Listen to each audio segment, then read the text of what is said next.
Norman Choi, the 45-year-old CEO of Apollo Automobil, is an investor from Hong Kong whose daily driver is a V-Class van, and who haven't missed more than 3 family dinners since his daughter was born 5 years ago.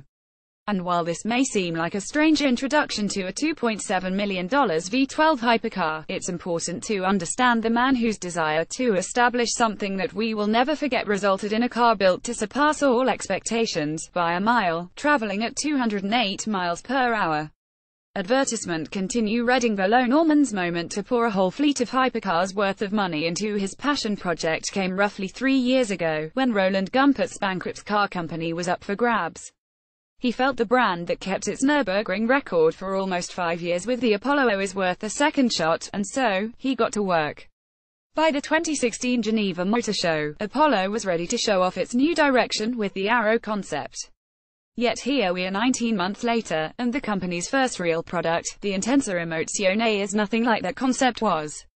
That's because they've done a lot in order to be able to push the design well beyond what the original Apollo's chassis could take.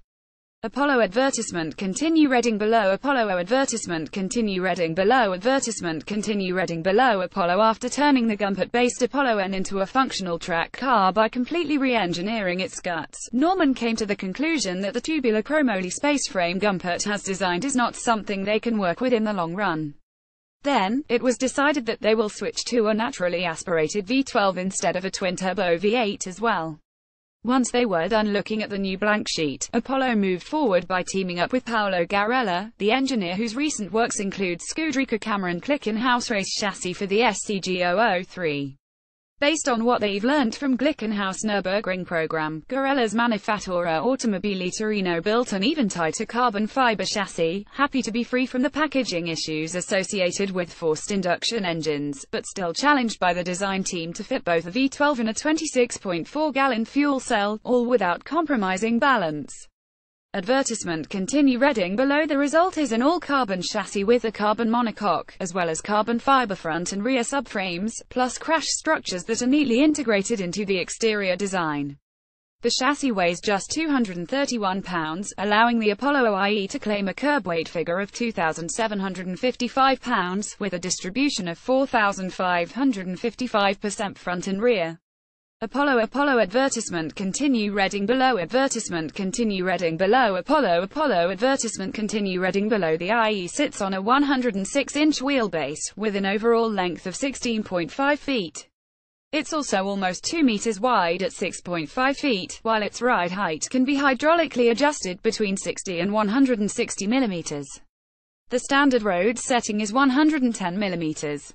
The adjustable dampers come from Bilstein, while the rest of the suspension is a double wishbone setup with full pushrod and rocker arm architecture at both ends, along with adjustable anti-roll bars. For those hard days at the circuit, the IE also comes with a pneumatic quick-lift system with 4 air jacks as standard. Supporting the action are Apollo's carbon ceramic Brembo brakes with 6 piston calipers at the front and 4 pistons at the rear, barely hidden behind forged aluminum BBS rims. Apollo advertisement continue reading below. Advertisement continue reading below. Tuned to produce 780 horsepower at 8,500 revolutions per minute and 560 foot-pounds of torque at 6,000 revolutions per minute. Apollo's 6.3 V12 is a variety of the Ferrari F12's engine, with new software, plus a custom intake and exhaust system developed by Autotecnica Motori in Italy. It revs to 9,000, while the tach goes to 11. The V12 continues in a paddle-shift-operated Hewland 6-speed race gearbox. In the meantime, Apollo is also working on a dual-clutch automatic for its future cars, like the upcoming Arrow set for a 2019 debut. There's a 12-level traction control system as well as 3 driving modes to keep things tidy, but the lack of turbos on the blue-blooded V12 promises old-school thrills in a car packing 2,976 pounds of downforce at 186 miles per hour. Advertisement continue reading below. Apollo. Yet despite all the engineering, the Apollo IE's most fascinating feature remains its exterior design, which was the work of 2 guys in the late 20s working from home. Yes, this car was created in a 27-year-old's living room. The $2.7 million Apollo IE Hypercar Live Gallery advertisement. Continue reading below. Advertisement. Continue reading below. After graduating from Huddersfield University in England, head designer Joe Wang spent a short time at McLaren, while chief CAD master went to Citroën DS to work on their interior designs. Straight after that, the pair ended up with Apollo, teaming up with the Italians, as well as a few German experts responsible for the electronics, project management and prototype development. While Apollo managed to recruit the German team responsible for building most of Audi's show cars and prototypes, in Italy, a carbon expert called Ennio was the crucial element turning Joe's ideas and Jacob's 3D images into the most complex and extreme exposed carbon fiber body I've ever seen. It is clearly a work of a composite master, which should be surprising as apparently, Ennio's dad used to work on the Pininfarina Modulo, way back in 1970. That car, by the way, is also at Paolo Garella's workshop at the moment. Advertisement. Continue reading below. Once you manage to climb across the ultra-wide sill, the feast for the eyes continues in the cabin, with milled metal knobs and switches, leather, acres of carbon fiber and a futuristic, removable steering wheel for your racing pleasure. The German arm of the Apollo operation also made sure that the car comes with a very cool digital instrument panel, providing not only a contemporary visual experience, but also easy access to important functions such as the electro-hydraulic lift, or the 10-way adjustable ABS system.